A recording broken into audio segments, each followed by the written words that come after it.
अस्सलाम वालेकुम रहमतुल्लाहि व बरकातुहू। मेरी सोशल मीडिया फैमिली, मैं ठीक हूँ अल्हम्दुलिल्लाह, आप भी ठीक होंगे इंशाअल्लाह। तो चलिए बिना ताख़ीर के आज की हदीस शुरू करते हैं।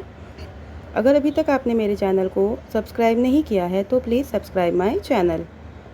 तो हदीस है, हज़रत बरा रज़ी अल्लाह अन्हो रिवायत बयान करते हैं कि हज़रत अबू बकर सिद्दीक़ रज़ी अल्लाह अन्हो ने फरमाया कि जब हम नबी करीम सल्लल्लाहु अलैहि वसल्लम के साथ मक्का से मदीना की तरफ रवाना हुए तो हम एक चरवाहे के पास से गुज़रे। उस वक्त रसूलुल्लाह सल्लल्लाहु अलैहि वसल्लम को प्यास लगी हुई थी।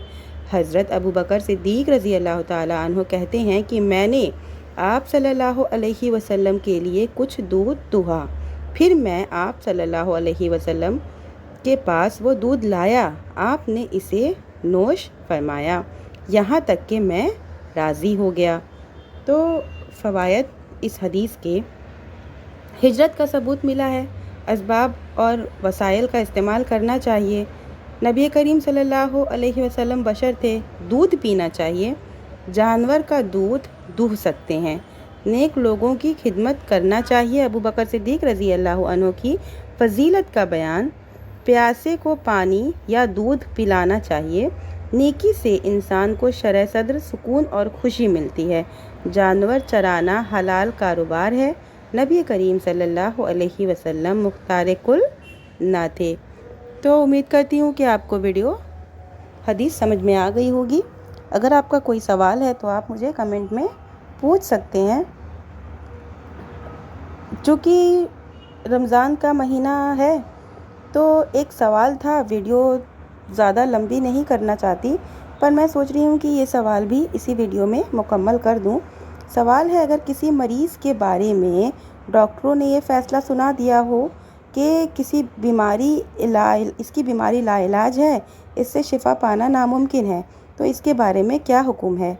दायमी मरीज़ रोज़े के बजाय हर दिन के एवज़ मिस्कीन को खाना खिला दे। इसी से रिलेटेड ये सवाल था, तो मैं सवाल एक बार फिर पढ़ दे रही हूँ। अगर किसी मरीज़ के बारे में डॉक्टरों ने ये फ़ैसला सुना दिया हो कि इसकी बीमारी लाइलाज है, इससे शिफा पाना नामुमकिन है, तो इसके बारे में क्या हुक्म है? जवाब, अगर मरीज़ ऐसा हो जिसकी सेहत याब होने की उम्मीद ना हो तो वो हर दिन के एवज़ एक मिस्कीन को खाना खिला दे। और खाना खिलाने की कैफियत ये है कि इनमें चावल की सूरत में खाना तकसीम कर दे, और ज़्यादा बेहतर है कि सालन वगैरह के लिए चावलों के साथ गोश्त भी दे दे, या मिस्कीनों को बुला कर दोपहर या रात का खाना खिला दे। ये हुक्म है इस मरीज़ के बारे में जिसके सेहत याब होने की उम्मीद ना हो। तो उम्मीद करती हूँ आपको आपके सवाल का जवाब मिल गया होगा। अगर और कोई सवाल है तो मुझे आप कमेंट में बता सकते हैं। मिलते हैं नेक्स्ट वीडियो में। वीडियो कैसी लगी मुझे कमेंट में ज़रूर बताइएगा। वालेकुम सलाम व रहमतुल्लाहि व बरकातुहू। अपनी दुआओं में याद रखें।